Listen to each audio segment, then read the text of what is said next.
Hi hello నమస్తే welcome to our YouTube channel. ఈరోజు special fish fry Sunday special. ముందుగా బాణలిలో ఫిష్ ముక్కలు వేయించుకోవాలి. తర్వాత ఒక ఎల్లిపాయ తీసుకొని అందులో 2 స్పూన్స్ కారం, 2 స్పూన్స్ ఉప్పు వేసుకొని మిక్సీ చేసుకోవాలి. ఫిష్ ఇలా ఫ్రై చేసుకోవాలి. ఇవి ఫ్రై చేసి పక్కన పెట్టుకోవాలండి. తర్వాత ఆయిల్ కొంచెం తీసేసి అందులోనే కొంచెం ఆయిల్ ఉంచుకొని మనకి ఎంత గ్రేవీ కావాలో అంత ఆయిల్ ఉంచుకోవాలి.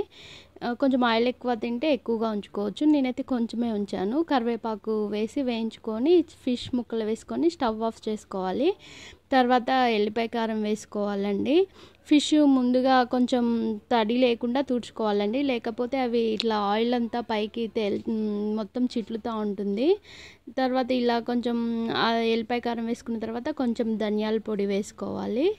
ధనియాల పొడి వేసిన తర్వాత కొంచెం మెంతి పొడి, జీలకర్ర పొడి వేసుకోవాలండి. ఇలా వేస్తే కొంచెం స్మెల్ ఉండదు.